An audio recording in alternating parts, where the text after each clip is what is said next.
Hello बच्चों, कैसे हैं आप।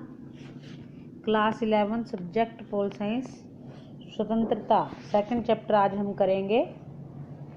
स्वतंत्रता का क्या अर्थ है। अंग्रेजी भाषा में इसे लिबर्टी कहा जाता है। यह शब्द लैटिन भाषा के लिबर शब्द से निकला है, जिसका मतलब है पूर्ण स्वतंत्रता। दो पक्ष होते हैं। नकारात्मक स्वतंत्रता, इसका मतलब है व्यक्ति को पूर्ण स्वतंत्रता प्राप्त हो, अर्थात उस पर कोई प्रतिबंध नहीं लगाया जा सकता। सकारात्मक स्वतंत्रता क्या होती है कि व्यक्ति को अपने व्यक्तित्व का विकास करने के लिए कुछ अधिकार और अवसर प्राप्त हों। तो स्वतंत्रता के सकारात्मक पक्ष के अंतर्गत व्यक्ति को यह सब कार्य करने का अधिकार प्राप्त होता है जिससे दूसरों को हानि न पहुंचे। तो आधुनिक युग में स्वतंत्रता के सकारात्मक पक्ष को ही महत्व दिया जाता है। परिभाषा भी है इसकी। स्वतंत्रता की अलग अलग विद्वानों ने अलग अलग परिभाषा इसकी दी है। लिकॉक की हम पढ़ते हैं।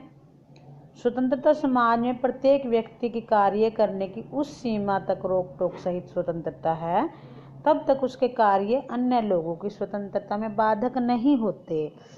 कहने का अभिप्राय क्या है, जब आपकी स्वतंत्रता दूसरों को नुकसान पहुंचाना शुरू कर दे तो यह नकारात्मक स्वतंत्रता है। मैकनी के अनुसार स्वतंत्रता सभी प्रतिबंधों का अभाव नहीं है, बल्कि विवेकहीन प्रतिबंधों के स्थान पर विवेकपूर्ण प्रतिबंध लगाना। स्वतंत्रता के रूप हैं। प्राकृतिक स्वतंत्रता है, नागरिक स्वतंत्रता, राजनीतिक स्वतंत्रता, आर्थिक स्वतंत्रता, नैतिक स्वतंत्रता, व्यक्तिगत स्वतंत्रता, राष्ट्रीय स्वतंत्रता। आज हम यही प्रश्न करेंगे। हम स्वतंत्रता और कानून में संबंध है। स्वतंत्रता की रक्षा के उपाय है प्रजातंत्र की स्थापना करके, मौलिक अधिकारों की घोषणा के द्वारा, शक्तियों का अलग करके, न्यायपालिका की स्वतंत्रता, सरल व शीघ्र न्याय व्यवस्था, समान अधिकार, निष्पक्ष प्रशासन, कानून का शासन, निष्पक्ष प्रेस, सतत जागरूकता। बच्चों, आज हम प्रश्न करेंगे स्वतंत्रता के विभिन्न प्रकार। स्वतंत्रता के विभिन्न प्रकार। प्राकृतिक स्वतंत्रता है।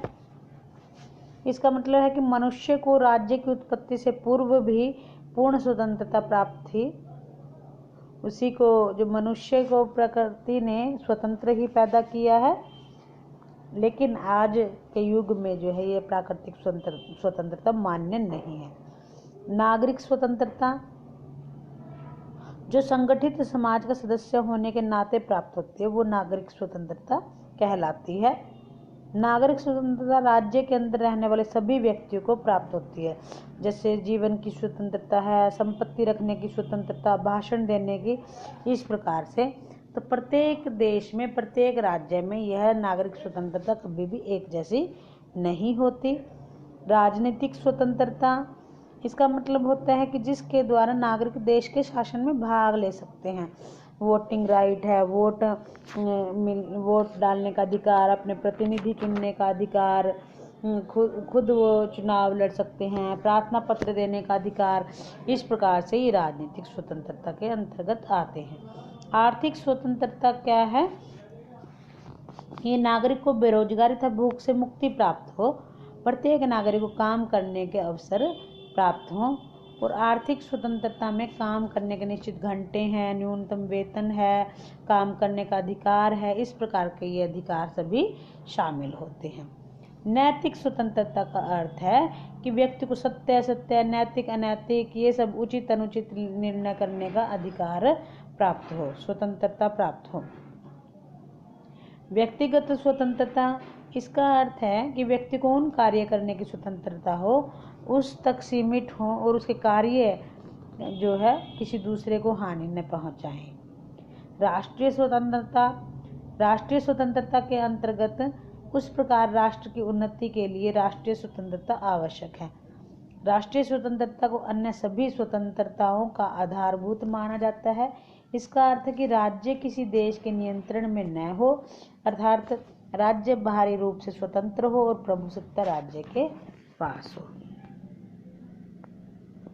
धन्यवाद बच्चों, आप सभी को ये प्रश्न याद करना है, एक प्रश्न चैप्टर की रीडिंग अच्छे से करनी है।